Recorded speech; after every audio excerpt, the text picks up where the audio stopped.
시와 찬송과 신령한 노래들로 서로 화답하며 너희의 마음으로 주께 노래하며 찬송하며 하나님은 영이시니 예배하는 자가 영과 진리로 예배할지니라. 아멘. 하나님 아버지, 참으로 감사합니다. 예수 그리스도의 십자가의 능력과 권세, 보혈로 주님의 몸된 교회를 세우시고 지금까지 귀한 동산교회를 통해 예배 받으시며 많은 영혼들 구원할 수 있는 교회로 세우시고 인도하여 주셨사오니 감사와 영광을 올려드립니다. 우리 동산교회가 주님의 마음을 닮은 교회로 주님 오시기까지 쓰임받는 귀한 역사 있게 하여 주시옵소서. 이 시간도 마음과 뜻과 정성을 다하여 예배하오니 성령님께서 조명하여 주시는 가운데 예수 그리스도가 증거되어짐으로 하나님만이 영광 받으시는 복되고 아름다운 예배되게 하여 주시옵소서. 믿사옵고 예수 그리스도의 이름으로 간절히 기원하옵나이다. 아멘. 시간의 찬송가 380장입니다.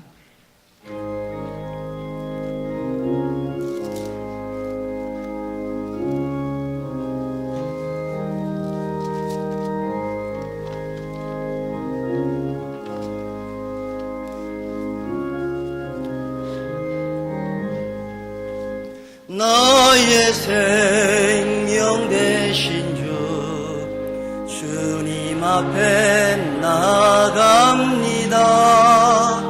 바위에 흘린 보혈로 정케하사 받아주소서. 날마다 주를 찬송하겠네. 주의 사랑 줄로서 나를 굳게 잡아 매소서. 괴로운 세상 지낼 때 나를 인도하여 주소서. 주를 믿고 나가면 나의 길을 잃지 않겠네. 날마다 주를 찬송하겠네. 주의 사랑 줄로서 나를 굳게 잡아 매소서.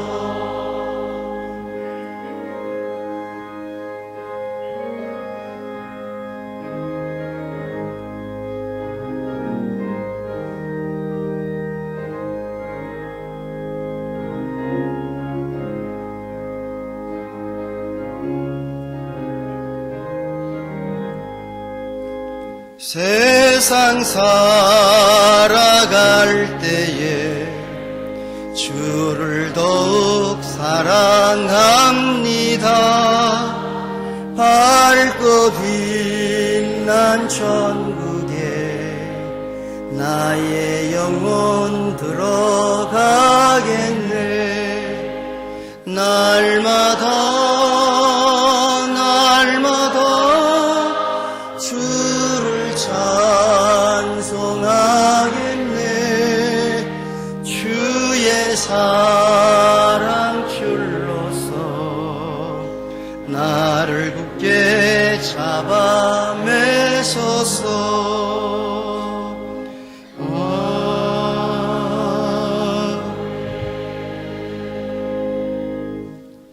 사랑의 하나님, 감사합니다. 거룩하고 복된 주일, 창립 64주년 감사주일 오후 찬양 예배로 드리게 하시니 또한 감사합니다. 신령과 진정으로 드리게 하시며 우리의 삶이 변화되게 하시고 성숙하고 섬기는 자세로 교회를 섬기며 성도 간의 사랑과 협력하는 자, 주님이 기뻐하시는 저희가 되게 하소서. 날마다 숨쉬는 순간마다 입술로는 주님 사랑한다 하며 주님 뜻대로 산다 하면서 믿음대로 믿음 따로 삶 따로 살진 않았는지요. 용서하여 주시옵소서. 교회학교 부서와 중고등부 위해서 기도합니다. 특별히 교회학교 위에 함께 하셔서 어린 학생들이 영적으로 성장케 하시고 장래의 큰 거목으로 이 나라에 쓰임받는 큰 인물들이 되게 하시옵소서. 성도님들 가정이 함께 하시고 병마로 고생하는 자에게 쾌유케 하시며 심령이 갈급한 자에게 성령을 주시며 낙심한 자에게 소망을 주시고 우리의 연약한 부분을 채워주시옵소서. 담임 목사님을 비롯하여 부교육자님 영육이 강건케 하시며 이 시간 단위 세우신 젊은 목사님 말씀을 증거하실 때 능력의 말씀으로 선포케 하시기를 간구합니다. 이 나라와 이 민족도 불쌍히 여기시어 지켜주시며 험한 세상 살아가는 저희에게 지혜와 영 분별력을 주셔 슬기롭게 삶을 지상 천국을 누리며 살아가는 축복을 주시옵소서. 찬양으로 영광 돌리는 갈렙 찬양대와 특성으로 영광 돌리는 언로 목사님 가정 기뻐 받으실 줄 믿사오며 사랑 많으신 예수님 이름으로 기도드립니다.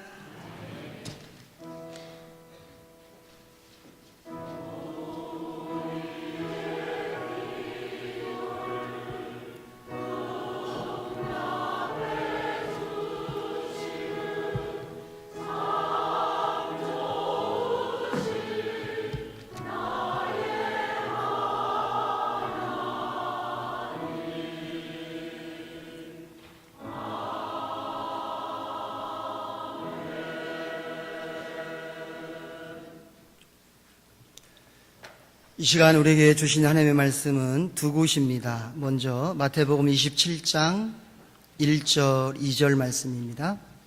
제가 갖고 있는 성경책으로 신약성경 48면입니다. 마태복음 27장 1절 2절 말씀 먼저 봉독해 드릴 때에 하나님의 음성으로 들으시는 은혜가 있으시기를 바랍니다.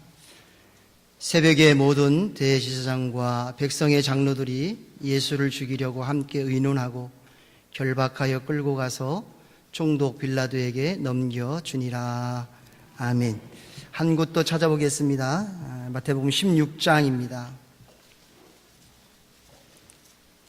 마태복음 16장 24절에서 25절까지의 말씀입니다. 28면입니다. 봉독해 드리겠습니다. 이에 예수께서 제자들에게 이르시되 누구든지 나를 따라오려거든 자기를 부인하고 자기 십자가를 지고 나를 따를 것이니라. 누구든지 제 목숨을 구원하고자 하면 잃을 것이요 누구든지 나를 위하여 제 목숨을 잃으면 찾으리라. 아멘.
갈렙 찬양대 귀한 찬양대의 찬양을 하나님께서 영광받아 주신 줄을 믿습니다.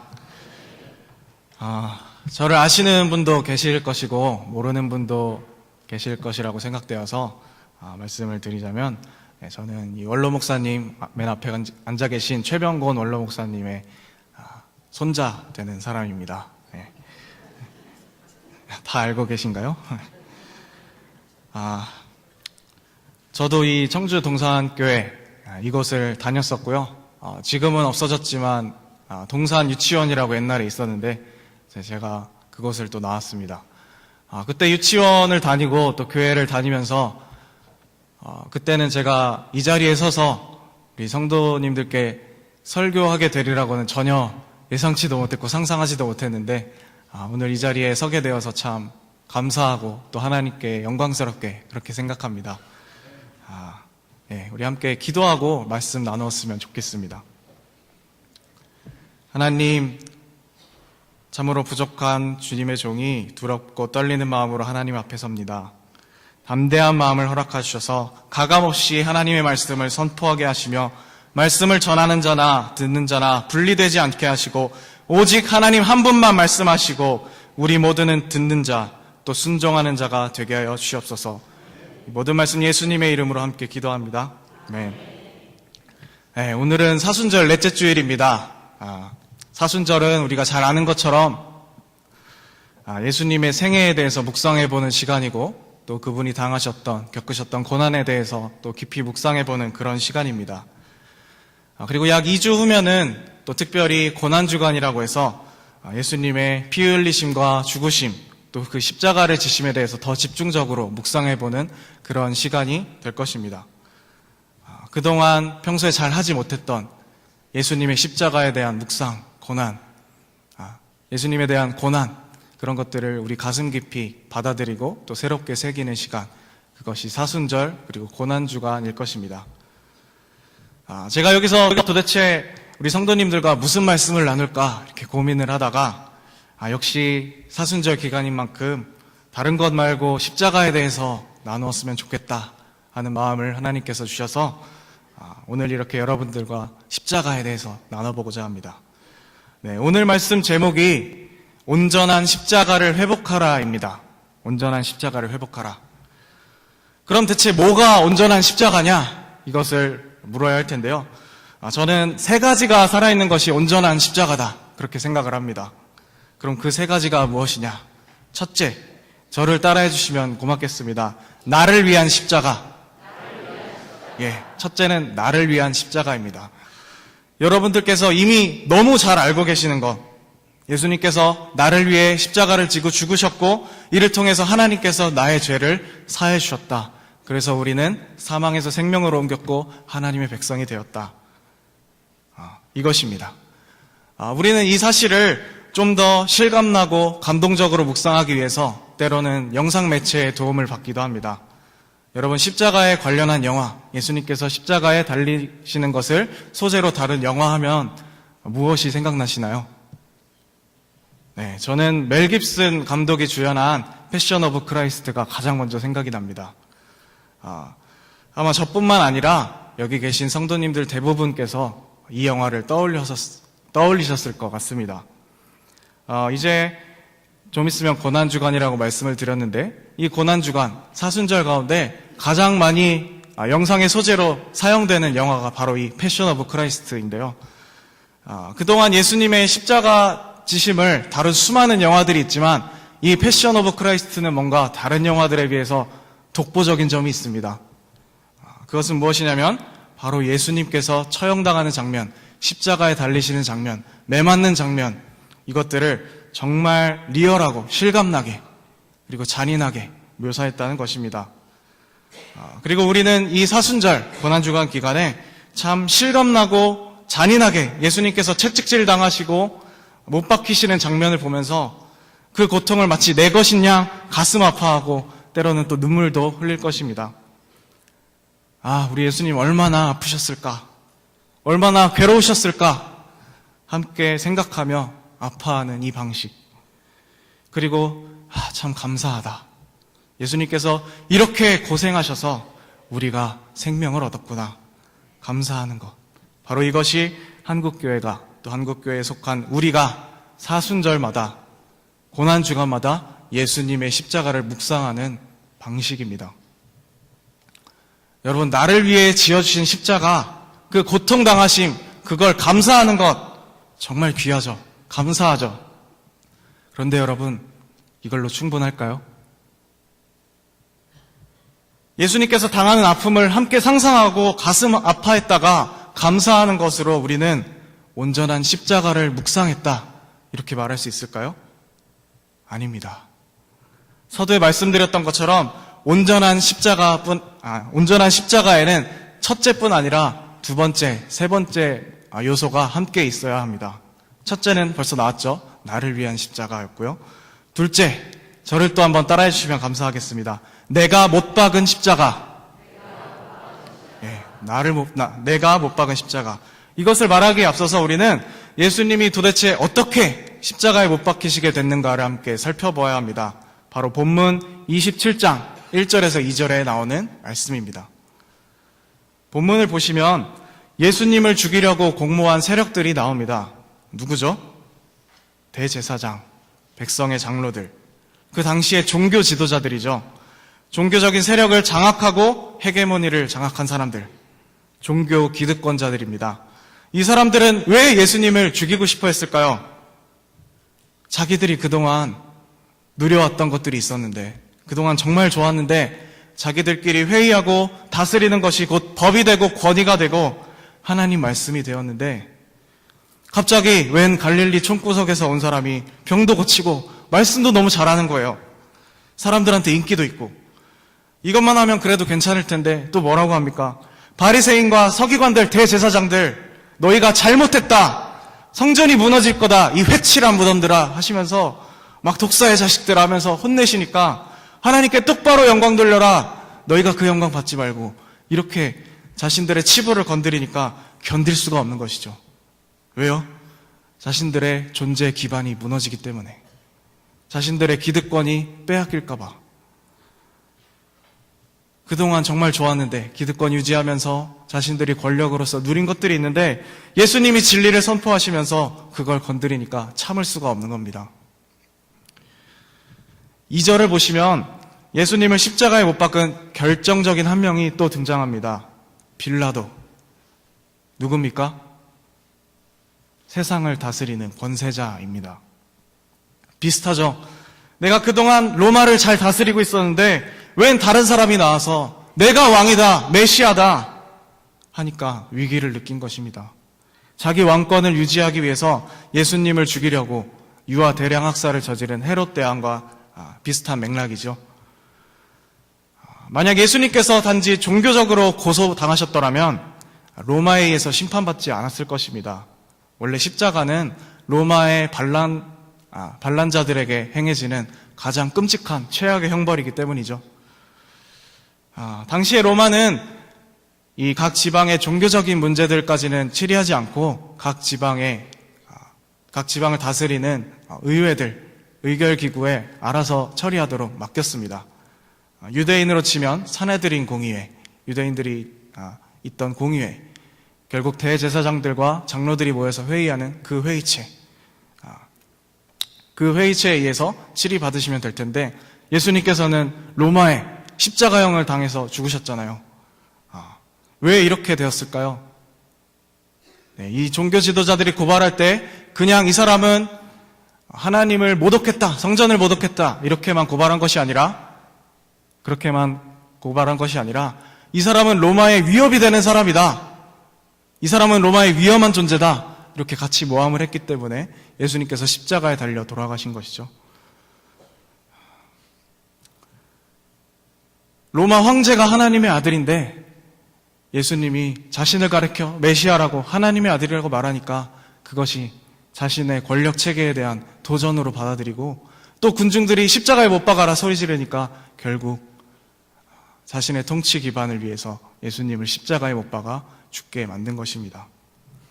결국은 정리하면 예수님께서 하나님 나라가 온다, 하나님의 통치란 이런 것이다, 새로운 세상이 올 것이다 선포하시니까 그 하나님 나라, 그 하나님의 통치를 받아들일 수 없었던 인간 권력들, 다시 말하면 종교 권력과 세속 권력이 합세해서 예수님을 십자가에 못 박은 것입니다.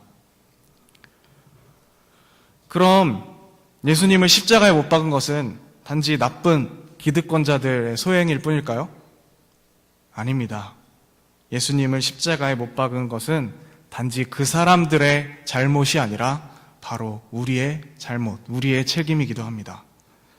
하나님이 주인 되셔야 하는데 하나님이 나의 인생을 다스리기 합당하신 분인데 그것을 받아들일 수 없는 우리의 완악한 마음, 내 인생 내 거지 하면서 내 마음대로 살고 싶어하는 그 마음, 하나님을 나의 주인으로, 내 인생의 주인으로 받아들이지 않고 내가 추구하는 것, 세상이 추구하는 것들을 받아들이는 이 마음이 결국 종교 권력자들의 이 마음, 그리고 빌라도의 마음과 크게 다르지 않다는 것입니다. 처음에 예루살렘을 입성했을 때 백성들은 막 종려가 나무 가지를 흔들면서 호산나, 호산나 하던 사람들이 병 고쳐주고 오병이어 기적들을 일으키실 때는 신나서 예수님을 따르던 사람들이 결국 대제사장들이 충동질하는 몇 마디에 십자가에 못 박으라, 저 사람을 빨리 십자가에 못 박아라 이러잖아요. 이것이 바로 우리의 마음이라는 겁니다. 하나님이 내 병 고쳐주고 먹을 거 주시고 복 주시는 건 좋은데 희생하라 하시고 낮아지라 하시고 내 인생을 다스리라, 하나님께 맡겨라 하는 것에는 거부감이 드는 것이죠. 저 나쁜 로마들을 천군천사 다 끌고 와서 싹 끝장내 버렸으면 좋겠는데 그런 멋있는 메시아 기대했는데 힘없이 로마 군병에게 포박되어 잡힌 모습을 보니까 아, 저것은 우리 메시아가 아니다, 십자가에 빨리 못 박아라 이렇게 되는 것이죠. 그래서 예수님을 십자가에 못 박은 것은 다른 사람들이 아니라 바로 우리입니다. 하나님께서 우리를 위해서 물론 십자가를 예비하신 것이 맞지만 그렇다고 십자가를 못 박은 우리의 책임, 인간의 책임이 면제되는 것은 아니라는 것입니다. 그래서 우리가 회복시켜야 할 십자가의 두 번째 모습은 바로 내가 못 박은 십자가입니다. 우리가 이 두 번째 십자가, 내가 못 박은 십자가를 잘 이해하셔야 세 번째 십자가가 우리에게 가슴으로 다가옵니다. 세 번째, 우리가 회복시켜야 할 십자가는 저를 또 한번 따라해 주시죠. 내가 지고 갈 십자가. 예, 내가 지고 갈 십자가입니다. 우리 두 번째로 읽은 말씀, 본문인 16장 24절을 보면 예수님께서 직접 말씀하시죠. 누구든지 나를 따라오려거든 자기를 부인하고 자기 십자가를 지고 나를 따르라. 예수님이 나에게 주신 효력, 그것만 묵상하지 말고 내가 이 땅에서 지고 갈 십자가가 무엇인지 함께 묵상해 보자는 것입니다. 우리가 지고 갈 십자가는 그럼 도대체 무엇일까요? 본문에 잘 설명된 것처럼 우리가 예수님을 따를 때 받게 되는 고난, 즉 하나님 나라의 의를 따를 때 받게 되는 고난입니다. 아까 말씀 나눴지만 예수님이 공생애 동안 선포하신 것은 다름 아닌 하나님 나라였습니다. 하나님께서 다스리는 나라, 억눌린 것에 대해서 자유를 선포하시고 불의한 종교 권력자들에게 하나님 나라의 정의를 선포하시고 잘못된 것은 잘못되었다, 성전 장사하시는 거 엎어버리시고, 그래서 예수님께서는 십자가에 달려 돌아가신 것입니다. 그래서 예수님께서는 십자가를 지실 때뿐만 아니라 예수님의 인생 전체가 십자가 그 자체였던 것입니다. 예수님의 이 모습을 따라 이 땅을 사는 것, 세상이 말하는 힘의 논리, 돈과 권력의 질서에 순응해서 사는 것이 아니라 나는 하나님 나라의 백성으로 살겠다 결단할 때 세상으로부터 받게 되는 고난, 그것이 바로 내가 지고 갈 십자가입니다. 16장 25절 말씀을 보면 누구든지 자기 목숨을 구원하고자 하면 잃을 것이고 나를 위하여 제 목숨을 잃으면 찾으리라 기록되어 있습니다. 어떤 사람은 이 구절을 읽으면서 이렇게 생각할 수도 있을 것 같습니다. 아니, 요즘 세상이 어떤 세상인데 종교의 자유가 있고 다 그렇게 자유로운 세상이 됐는데 무슨 복음을 위해서 목숨을 버릴 일까지 있나? 그 다 옛날 일이지. 우리나라 상황을 한번 볼까요? 장로 대통령 님 벌써 두 분이나 나오셨고, 서울 강남의 가장 잘 사는 지역, 부유한 지역에는 기독교인 비율이 50%를 넘어섭니다. 가장 가난한 시골 지역은 기독교 인구 비율이 10%에도 훨씬 못 미친다 합니다. 정부 종합청사에, 국회에, 대기업에 기독교인들 많습니다. 넘쳐납니다. 그런데 무슨 복음을 위해서 목숨을 버립니까? 더 이상 예수 믿는다고 박해를 당하거나 손해를 보는 것이 아니라 오히려 그 반대인 세상이 되어버린 것 같습니다. 기독교 안티들 덜어 있지만 그 사람들이 교회 다닌다고, 우리가 교회 다닌다고 입사해서 탈락시키거나 불이익을 주는 거 별로 없습니다. 여러 가지 교회의 타락한 모습들 때문에 세상으로부터 개독교 소리 듣는 거, 그 정도 가지고 십자가 고난이라고, 복음을 위해 목숨 거는 거라고 말할 수 있겠습니까? 과연 오늘 예수님께서 하신 말씀은 구태의연한 옛날 이야기고 오늘날에는 더 이상 해당되지 않는 그런 말씀일까요? 아닙니다. 정말 아닙니다, 여러분. 단언컨대 하나님의 백성은 반드시 이 땅에서 십자가를 지게 되어 있습니다. 복음을 위해 목숨 걸게 되어 있습니다. 그 이유는 단 한 가지인데 바로 이 땅에 아직 하나님의 나라가 완성되지 않았기 때문입니다. 하나님이 고통을 좋아하는 분이라서가 아니라 하나님 아닌 세력이 우리의 현실을 좌지우지하고 있기 때문에, 성경의 표현대로라면 정사와 권세 잡은 자들이 이 세상을 다스리기 때문에 이 땅에서 하나님의 뜻을 따라 살려고 결단하면 그 순간 자연스럽게 고난받지 않을 수 없게 되는 것입니다. 그 정도는 아닌 것 같다고요? 그렇다면 둘 중 하나일 것 같습니다. 이 땅에 이미 하나님의 나라가 완성되었든지, 아니면 내가 적당히 세상과 타협하고 있든지, 그것도 아니면 하나님 말씀이 틀렸든지. 내가 직장으로 일하고 있는 곳에 잘못된 업계의 관행들, 그동안 그렇게 해왔던 거라면서 이런 관행들 타협하고 좋은 게 좋은 거지 넘어가면 손해 안 봅니다. 지혜롭다는 소리 듣습니다. 장사를 할 때도 정말 내가 정직하게 좋은 재료를 정당한 가격에 팔겠다, 이렇게 결단할 때 우리는 손해봅니다. 고난받습니다. 대다수의 남들은 그렇게 안 하기 때문입니다. 직장이나 회사에서 신우회 만들고 기도해야 하는 것, 물론 정말 귀하고 값진 일이지만 손해는 그렇게 크게 많이 보지 않는 것 같습니다. 그런데 내가 속해 있는 곳에 뿌리 깊은 불의를 보고 이것은 옳지 않다, 나는 하나님의 백성으로서 이것을 따를 수가 없다, 이렇게 말하고 그것에 반발하기 시작하면 우리는 손해보게 되고 매맞고 때로는 우리의 존재의 기반이 흔들리는 것 같은 위기를 겪게 됩니다. 이것이 바로 십자가를 지고 복음을 위해 목숨을 거는 삶인 것입니다. 우리 한국교회는 그간 하나님께 영광 돌리는 방법으로 정말 세상의 높은 요직에 기독교인들이 들어가는 것, 장관도 되고 대통령도 되고 그런 것들 많이 생각해왔던 것 같습니다. 그리고 많이 이야기해왔던 것 같습니다. 그래서 그 열매로 실제로 많은 고위공직자들, 회사의 임원들, 국회의 기독교인들이 많이 세워지게 되었습니다. 그런데 십자가를 지고 그곳에서 하나님의 뜻을 실현하는 것은 아직 너무나 인색하기만 합니다. 그러나 우리가 정말 십자가를 지고 우리가 속한 모든 곳에서 정치, 경제, 사회, 문화, 교육 속에서 우리가 감당할 십자가를 발견하고 생각하고 그것을 위해 나 자신을 내어놓는다면 그 변화를 거부하는 세력은 우리를 핍박하게 될 것이고, 그래서 우리는 때로 세상의 관점으로 손해보고 망하게 될지도 모르겠습니다. 목사님, 당신이 책임지지도 못할 거면서 그런 말을 함부로 그렇게 할 수 있습니까? 그래도 됩니까? 이렇게 말하실지 모르겠습니다. 저는 책임질 수 없습니다. 정말 죄송합니다. 그러나 저는 하나님께서 그 인생을 반드시 책임져 주실 것이라고 믿습니다. 세상은 어떻게 볼지 모르지만 하나님은 그 인생을 맞다라고 해주실 줄을 믿습니다. 그래서 자기 목숨을 버리는 자가 찾을 것이라고 오늘 말씀이 우리에게 선포하고 있는 거 아닙니까? 여러분, 그냥 십자가에 대한 신앙을 맹목적으로 고백하는 것과 그 십자가를 지는 삶을 실천하는 것은, 살아내는 것은 별개의 문제입니다.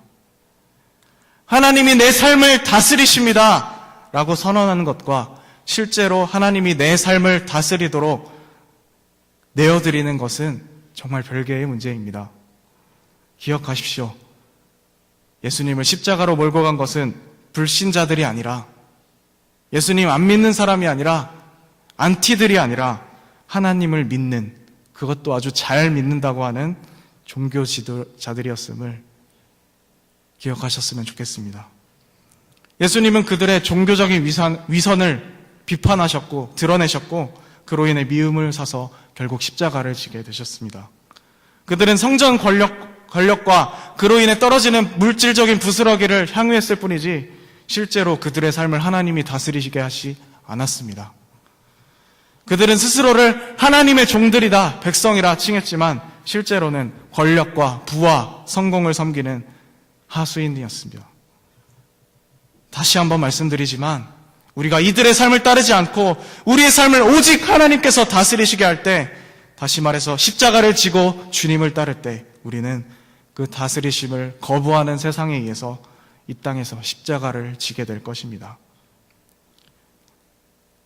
우리가 예수 믿는다 하면서 이 세상의 아픔들, 우리 주변의 이웃의 아픔이 보이지 않고 이 땅에 하나님의 법칙과 공의가 무너진 것들이 보이지 않는다면, 또 거기에 동참할 생각도 전혀 없고 내 인생이 복음으로 인해서 손해보기보다 그냥 평화롭고 단조롭게 생각되신다면 스스로에게 정직하게 질문해 보았으면 좋겠습니다. 나는 과연 오늘을 하나님의 백성으로 살고 있는가? 다른 말로 하면 과연 나는 십자가를 지는 삶을 살고 있는가 하고 말입니다. 참으로 부담스러운 질문입니다. 나는 십자가를 지고 있나? 사실 우리는 이 질문 앞에 너무나 무력합니다. 이 질문 앞에 그저 부족한 나 자신을 발견하게 됩니다. 여러분들 앞에 서 있는 저도 예외는 아닙니다. 예수님께서 말씀하시는 십자가의 기준은 그저 너무 높아 보이기만 하고 우리는 도저히 그 길을 걸을 수 없을 것만 같습니다. 힘겹게 그 십자가의 길을 따라가다가 그 벅찬 십자가 지려다가 실패하고 주저앉아서 그 자리에서 그냥 낙오자가 되어버릴 것 같습니다. 그러나 여러분, 우리의 힘으로는 도저히 할 수 없지만 부족한 우리를 위해서 성령님이 우리와 함께 하십니다. 성령께서 우리를 친히 이끌어 주시기 때문에 우리는 십자가를 단지 믿고 동의하는 것으로 끝나는 것이 아니라 그 십자가를 내가 지고 살아내는 데까지 나아갈 수 있게 되는 것입니다. 정말 우리의 인간적인 이기심과 아집으로는 도저히 그 십자가를 질 수 없지만 성령께서 우리를 인도하실 때, 친히 이끌어 주실 때, 우리가 그 음성을 기쁘게 받아들이고 순종하기로 결단할 때 우리는 때로 넘어질지 몰라도, 좀 실수할지 몰라도 이 길을 끝까지 걸어갈 수 있을 것입니다. 그래서 십자가는 처음 시작부터 끝까지 모두가 은혜입니다.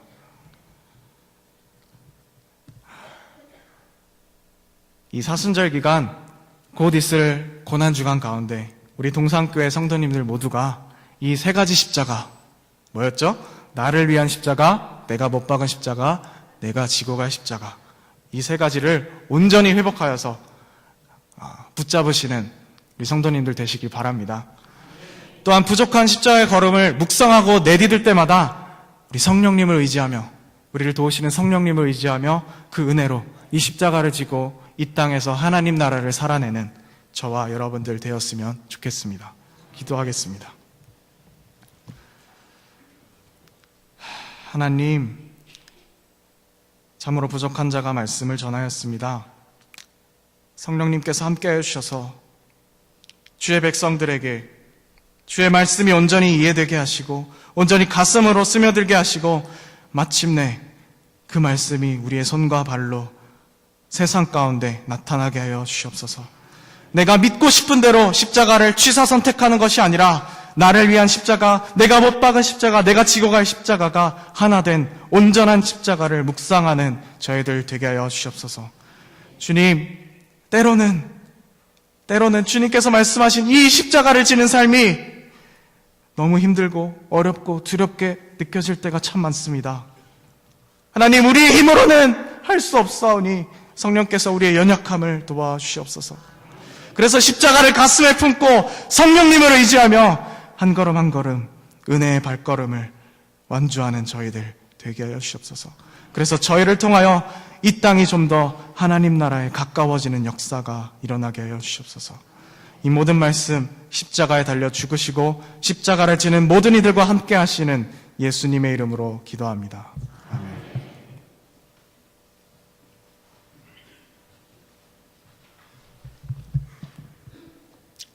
귀한 말씀 감사합니다. 이 시간에 특송 시간입니다. 우리 원로 목사님 가족 다 오셔서 특송으로 하나님께 영광 올려드리겠습니다.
아멘.